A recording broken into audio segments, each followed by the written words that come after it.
Louise is a master's in wellness and nutrition. She was and is the exercise director for the D. Cornish Intensive Cardiovascular Rehabilitation Program for Prairie Heart here in Springfield. They do their program right here out of Fit Club South. So it's an excellent opportunity for us to engage with a person who's truly an expert in exercise, all the way from rehabilitative exercise and cardiovascular exercise to strength training. She's also one of our busiest personal trainers here at Fit Club. So welcome to Louise, and she's going to share some information with you today about varying up your workout routine and keeping it fresh and getting the benefits of change from the workout. As we talked about on Monday, to get the muscles to grow, you have to not only have progressive resistance, but you have to change your workout so that your muscles don't adapt to the workout that you're doing. So we'll turn it over to Louise, and she'll share the details. Thanks, Doc. Can everyone hear me? Okay. Okay. Awesome. So, yeah, thank you very much for the introduction.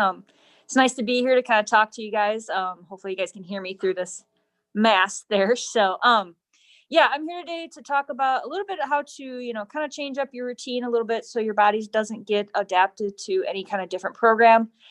When's the best way kind of to change things up? Just kind of some other details. So, we're going to go a little bit of a slideshow. I don't know, Meredith, you got it up there?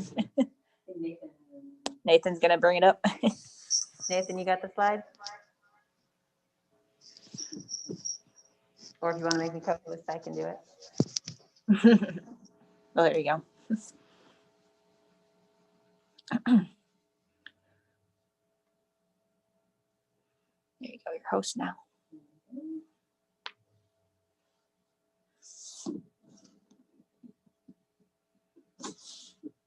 Awesome. There you go. All right, so for this day, we're going to talk about mixing it up there. So make sure you have one. Okay. So pros and cons for different workout programs. There's always, it really depends on the person. There are really good ones to really kind of go by, just kind of as a basic, but it really depends on each individual because everyone's a little bit different. Their makeup is different, how their schedule is different, how their workouts are going to be different, how their diet is different. So don't try and go base everything on just one certain program that you have to follow. You got to find what's best fits you and works for you. And it's different for everybody. So the next slide, I'm going to go over a little bit more. You want to make sure you allow your body to be in a burning mode. So the more you move, the more you're going to improve. So you burn more throughout the body. That's kind of the pros of some different workout programs. Allow the body to burn more calories, your metabolism increases, so you're going to be burning more even when you're resting period. You're also going to have less chance of plateaus. Everybody sees different plateaus throughout their workout programs and throughout their workout exercise routines. If you change it up, do different workout programs, you're going to have less chance of those plateaus, which less chance of frustration, going back to bad habits, just less chance of relapse overall. And also it helps you don't lose interest in exercising. And a lot of people, they kind of stick with the same routine. They lose that interest. They don't want to work out anymore. They're not looking forward to their workouts. They're not excited. We don't want that. You want to make sure you change it up enough that you're not going to lose that interest. And then again, it doesn't go back to relapses in not exercising at all, or even in your diet program. You want to change up your routine every 4 to 6 weeks. And this can be sooner based on your kind of fitness ability or where you're starting from.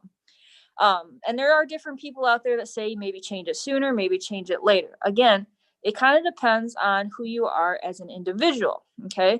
If you're starting off brand new to exercise, 4 to 6 weeks is kind of a good time frame to kind of reevaluate what you're doing, see what's working well, see what's not working well, and change it up. Sometimes it's always something a little simple as I'm going to add 5 minutes to my walking program. I'm going to add one extra compound movement to my strength training exercise routine. Something like that is going to help probably make a big difference in that overall scheme.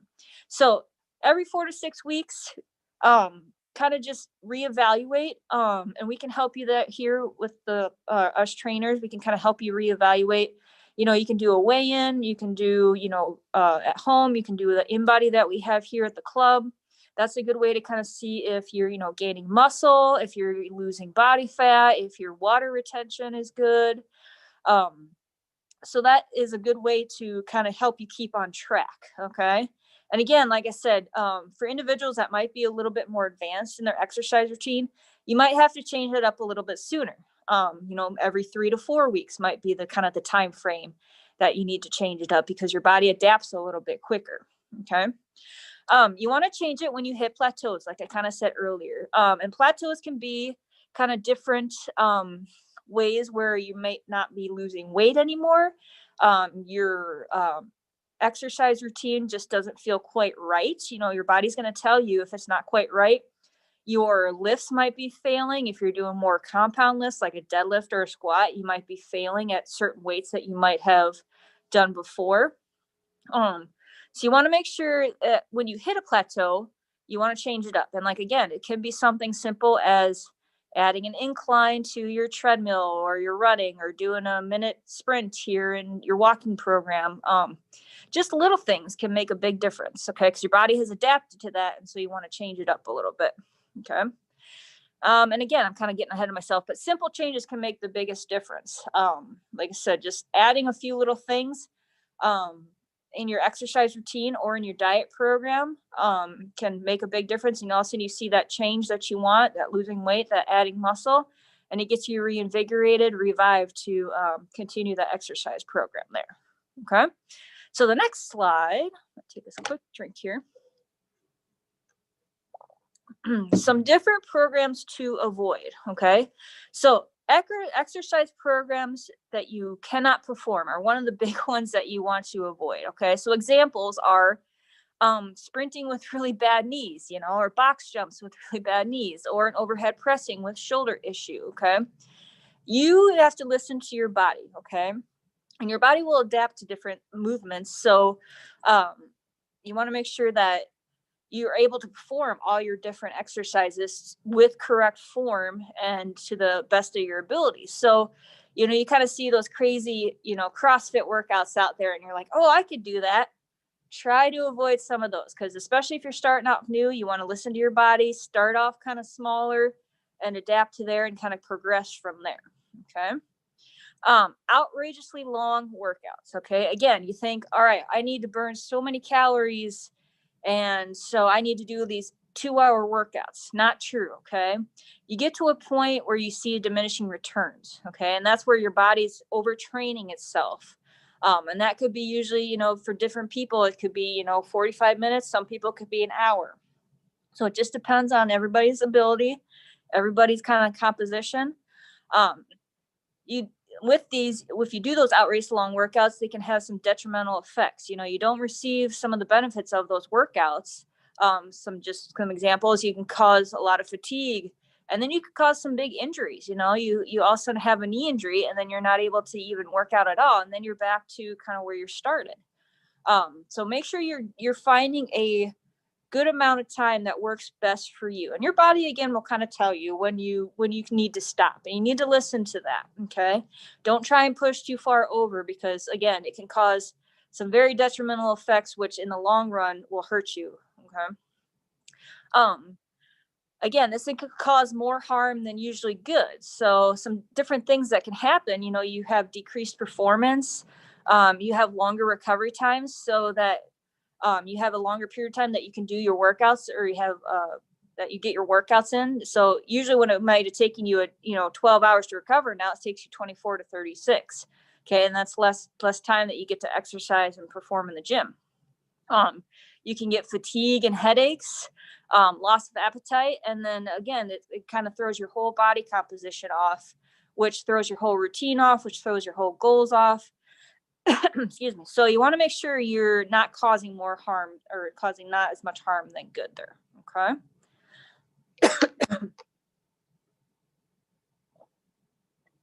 So what you should do most of the time. Okay. So lots of different people have different ideas of this. So you want an exercise that fits your lifestyle. Okay. Again, everybody's different. They have working schedules, they have families. You want to find what fits best you. Okay.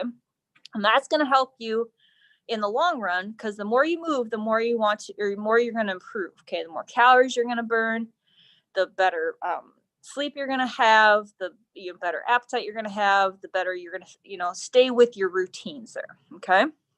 So you want to have a good combination there. So a good combination is have a cardiovascular exercise routine. Okay. This is very important because, our big thing in our body is our heart. Okay. And we want to keep that strong because our heart is our pumper there. Okay. It helps to keep the whole body moving. So you need to strengthen the heart and the lungs. Okay. Those are the big things. So a cardiovascular program will help with that. And that could be as simple as just a walking routine. It could be jump roping. It could be bicycling, whatever, again, kind of fits your lifestyle or fits your body. Okay. It also pushes more blood throughout the body, which helps increases your endorphin levels and your hormone levels so that you get that nice euphoric feeling and you get that great mental clarity. Helps with hormone distribution. So you're eating, it helps with strengthening bones, muscle increase, and overall it just helps your body feel a lot better. Okay. So cardiovascular program is really great. To add to that, you want to have a strength training routine. Okay. So this is very important. That helps with strengthen your muscle and your bones. Okay. And again, it helps to push blood throughout your body to reach those different organs, such as your muscles, your kidneys, your heart, your lungs. And then also helps with bone distribution. It helps to increase muscle mass and your metabolism overall. Okay. So the more muscle you have, the more calories you're going to burn throughout the day. Okay. So it helps to increase that and helps to burn more calories with a lot of people if they're trying to lose weight. Is a big kicker there. Okay. So the combination of both is really going to help you get the best results. Okay. So, and again, it could be different for everybody, you can do a strength training routine a couple of days a week and a cardio a couple of days a week. You can do it both days depending on your schedule. If you only have time to work out 3 days a week, you want to do probably strength training for, 45 minutes, cardio for, 15 minutes, 15, 20, depending on your schedule. Just depends. Okay. And we're here to help you to kind of decide that, the best workout plan is the one that works for you. And we're here to help you kind of distribute that and see what works for you. So don't go thinking that you need to go do a HIIT workout or, a CrossFit workout all the time. There's lots of different ways out there. See what's best fits you. And we're kind of here to help you there. Next one. There we go. So Doc's going to take over now. Okay. Thanks, Louise. That was excellent. I want to share with you the importance of SPA, spontaneous physical activity. So I was reading through some of the comments the other day, and I noticed that one of the comments was that one of our participants has a very difficult time getting in 10,000 steps per day. And what is interesting about that is 10,000 steps a day is a great goal. And it is something that you should all shoot for. And obviously you are shooting for as part of this program. It's consistently one of the goals for the day. But what's very interesting is that just steps alone are not the only thing that count as spontaneous physical activity. So walking is a spontaneous physical activity. You get up, you go to the bathroom, spontaneous physical activity. You're burning calories just by walking, which is awesome.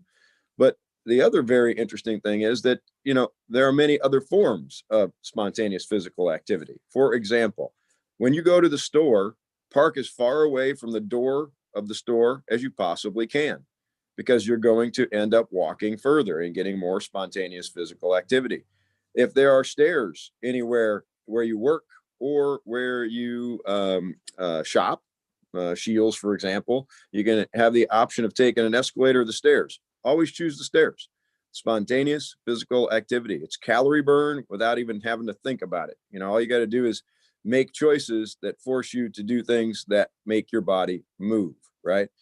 Housework is spontaneous physical activity. Running the vacuum sweeper is actually excellent spontaneous physical activity. You know, just honestly, just getting up and moving around. One of the suggestions in answer to the question that the person posted of, you know, how do I get more steps in a day, was just get up and walk from room to room.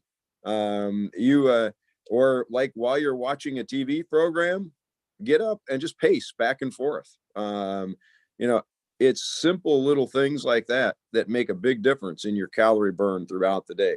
So spontaneous physical activity can be anything from athletics, you know, going out playing with your children, your grandchildren, to you know, to housework, to just anything that makes your body move. So you've got to kind of get outside of your traditional thought of what exercise really is, and think about exercise is anything other than just sitting around doing nothing, right? So, you know, I wouldn't say that playing a video game is spontaneous physical activity, although you are using the muscles of your fingers and your thumbs, which burn a small amount of calories, but hardly enough to even count.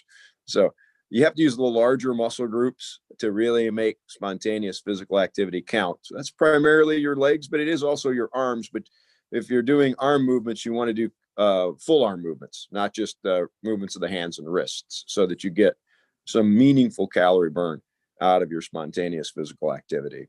So that's kind of an overview of spontaneous physical activity. Before we move on, I want to say one other thing, and that is that I really appreciate the trainers like Mike and Louise coming on here and helping you guys learn about exercise. And I want you to know that they are there as your resource. I know this gets a little overwhelming and a little difficult sometimes, like when Louise was talking about, you know, finding the right program for you. You know, well, how do you know what the right program for you is? Well, that's why we have the trainers there as your resource. If you want a little help, just reach out on the in the app, and comment, and you know, we'll get one of our success coaches to contact you and tell you how you can meet with the trainer and go through a you know, a personalized plan. I know there's a lot of you on this 21-day challenge that already have trainers, and you can actually share if you have any questions about trainers. You put them in the chat here on the app, and those of you who do have trainers, feel free to chime in and tell those that don't have trainers about your experience, so they can see, you know, what a personal trainer can really do for you. But if you have any questions, or if you feel like you just can't get the right program, or that the program you've got isn't working for you and you've tried changing it up on your own, engage with a trainer. That's where the magic happens. That's where the success happens. We have ran statistics here at Fit Club, and what we have actually found is that people that try to do it on their own without help are only successful about 10% of the time. And people that work with one of our trainers consistently make good positive progress towards their goals and stick with their program longer about 87% of the time. So it's a monumental difference having that accountability with a trainer. What I'm really curious to see is what the statistics of this 21-day challenge work out to be, as far as people that actually stick with their program and get the goals that they want to. So obviously we want your feedback on that as well, which we'll talk more about. But anyway, Meredith, you want to take it home and give them their assignment? Sure thing. So just like we have had every day, right? So the 10,000 steps, and like Doc said, you know, there's lots of ways to get those steps in. So, you know, just getting up, walking around the room. Doc has some great tips for you on that. And then again, just logging your workout at Fit Club Virtual. We just want you to keep, you know, the more you log, just like logging your food, it's logging your workouts. The more you log it, the more you plan for it, the more successful you're going to be in doing it. And then our community piece today is really just share how you mix it up, right? So how does your workout plan over the week, how does it vary up, right? You're doing yoga on one day, you're doing strength on a couple days, you're doing cardio. How do you mix it up? How do you feel successful? What do you enjoy when you mix up your workout program? So those are our quick to-dos for today. While we're here too is before there are any questions, we do just want to put out there, we know that people have been having technical difficulties with getting emails these past few days, and Gmail, Google has been having struggles, so we are trying to work around that. So we, apologize in advance if there are some glitches. We're hoping that those get resolved over at Google here in the next couple of days. But if you do have issues, we're going to try to kind of figure out a workaround for how to make sure everyone is successfully getting their class links and everything. But I do just want to put that out there. And if you have friends who are having issues and they're not reading our post, if you can just let them know too that there are just issues out there in the interwebs that are a little bit out of our control, that would be great. But now that I put that in before I forgot, what questions do you have for Louise and Doc? I mean, we got them here as they're your captive audience. What kind of questions can they answer for you today?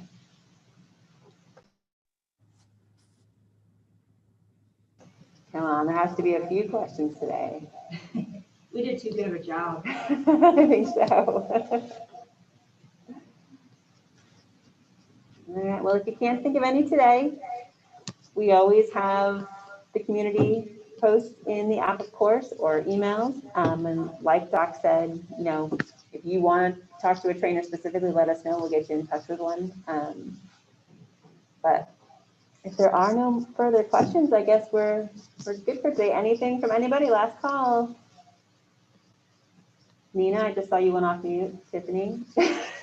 Okay, just wanted to say thank you. I was just wondering about yesterday's lesson and when that was going to be available. Oh, we haven't posted that yet, have we? Thank you for that reminder. Let me make myself a note. I'll make sure to get it out there right now after this. I'll put them up there with today's as well. Sorry about that. Thank you. I just want to know how a Luddite who doesn't wear fitness trackers and everything counts steps.